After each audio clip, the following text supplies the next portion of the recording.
네, 다음은 개인정보보호법 개정 동향에 대해서 설명할 정경우 변호사를 초대했습니다. 이슈에 대해서 소개해 주시죠. 네, 안녕하세요. 방금 소개받은 정겨우 변호사입니다. 예, 제가 발표할 내용이 개인정보보호법 개정 동향인데요. 최근에 개인정보보호법이 두 번 개정이 됐습니다. 작년에 개정이 됐고요. 이번에 이제 두 번 개정됐다는 게 좀 어폐가 있네요. 한 번 개정이 됐고요. 이번에 이제 전면 개정안이 또 국회를 통과해서 개정을 앞두고 있습니다. 그래서 1차 개정안과 2차 개정안에 대해서 좀 간단히 설명드리도록 하겠습니다. 첫 번째 1차 개정안은 2020년 1월 달에 국회를 통과했고요.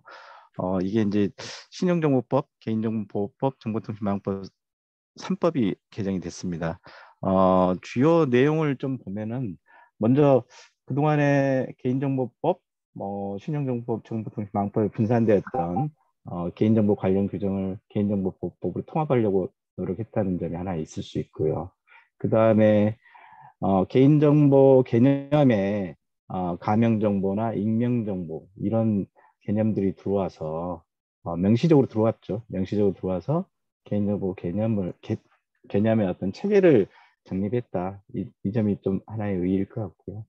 또 하나 가장 큰 중요한 점이 하나 있는데요. 그거는 이제 그동안에 행정안전부의 자문위원회 성격이 강했던 개인정보보호위원회가 중앙행정기관으로 격상을 해서 권한이 굉장히 강화되었다. 이게 한 가지 있을 수 있을 것 같습니다.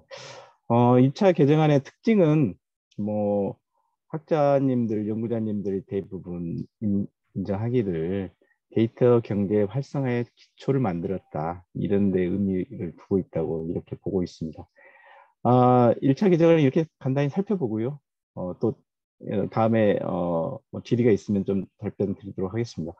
그리고 2차 개정안이 1월 6일 날 입법 예고가 됐고요. 9월 28일 날 국회를 통과했습니다. 개인정보법이 2011년도에 제정이 됐는데요. 10년 만에 정부 주도하에 대폭적으로 전면 개정안이 나왔다는 데 의의가 있을 수 있고요. 그다음에 주요 이슈로는 정보 주체 권리가 강화됐다. 예를 들어서 개인정보 전송이동권, 정보이동권이라고 하죠. 정보이동권이 도입이 됐고요. 자동화된 결정에 대한 정보 주체 거부나 설명 요구권이 추가가 됐습니다. 그래서 정보 주체 권리가 강화됐다고 이렇게 보고 있고요. 또 하나는 디지털 중심 법 체계로의 어떤 신기술 정비를 했다. 그래서 신기술 성장 기반을 마련했다는 데 의의가 있을 것 같습니다. 예를 들어서 그동안에 어, 영상정보 처리기기만 하더라도 드론이나 자율주행 자동차는 이동형 영상정보 처리기기에는 적용이 안 됐었거든요. 개인정보보호법에는.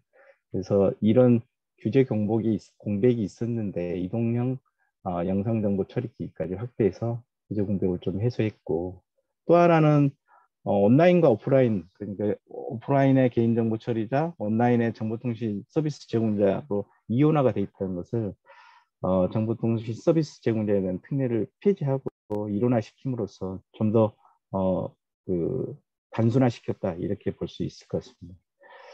세 번째가 이제 글로벌 규제와의 정합성 확보인데요. 이건 이제 EU의 GDPR이 적성성 평가가 있는데 이와 유사하게 개인정보보호위원회가 개인정보 보호 수준을 인정하는 국가나 기업으로의 이전에 대해서 동의 없이 이전을 허용해서 산업적 활용도를 넓힐 수 있는 그런 규정을 신설했습니다.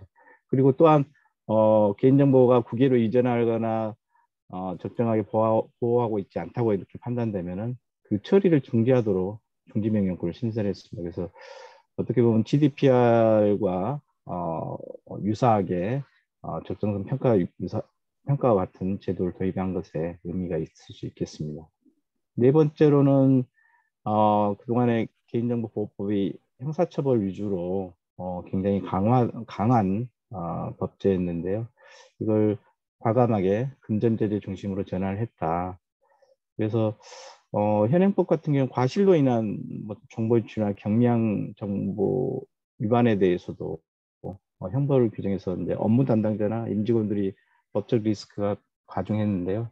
이런 게 좀 많이 감소했다. 이런 데 좀 의의가 있을 수 있을 것 같습니다. 다른 부분은 이 다음에 또 설명을 드리도록 하겠습니다. 네, 네, 이상입니다. 관련 사업을 수행하는 기업들은 무엇을 유의해야 할까요? 아, 관련 사업자들은 이제 그 예를 들어서 대표적인 형사처벌 규정이 삭제된 것 중에 하나가 안전성 조치 위반으로 개인정보 유출이 됐을 때 형사처벌 규정이 있었는데 이번에 그게 삭제가 됐습니다. 삭제가 됐는데 이게 이제 2년 이하 2천만 원 이하의 형사처벌을 받게 되는데 삭제를 하고 과태료로 이렇게 유지를 했거든요. 근데 뭐냐면은 안정성 확보 조치 위반에 대해서 형사처벌과 과태료의 규정 그 제재가 같이 있었는데 형사처벌을 삭제하고 과태료만 유지를 한 겁니다. 그래서 어떻게 보면은 기업 입장에서는 그 안전성 확보 때문에 많은 그 법적 그 형사처벌에 대한 리스크가 많이 생겼는데 그런 점이 많이 감소됐다는 점에 긍정적으로 작용할 수 있을 것 같고요.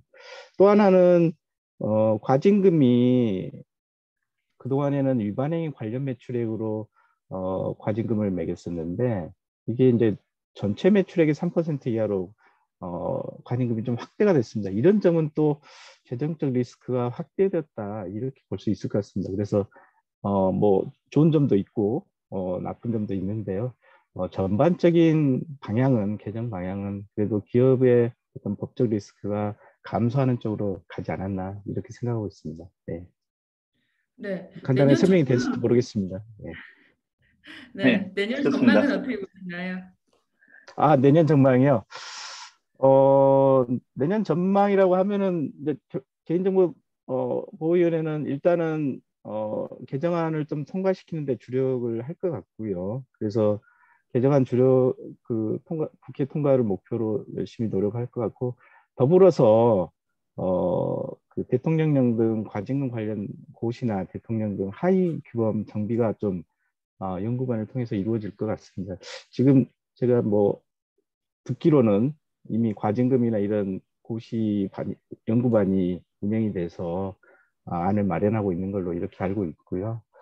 그리고 또 한 가지는 이제 이런 점도 보여집니다. 뭐 형사처벌 규정이 제외된 것들은 어차피 형사처벌 규정이 없어지기 때문에 그런 부분에 대한 어떤 과도한 수사나 이런 게 좀 자제하지 않을까 이런 생각도 좀 해보고 있습니다. 네. 정 변호사님, 그 형벌이 네. 악화되면 그 대신 개인정보보호위원회가 직권조사를 많이 강화하는 어, 효과도 있겠네요. 아마 형벌은 어차피 이제 개보위가 뭐 직접적으로 그 컨트롤할 수 없는 영역이기 때문에요.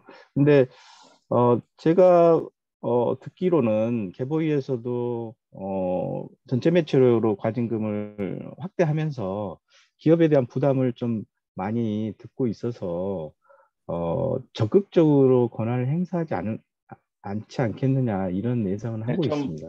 좀 적응 기간을 예, 주겠다는 그런 말씀이시죠? 측면이 네네네. 좀 있다고 들었습니다. 네. 네, 잘 알겠습니다. 네.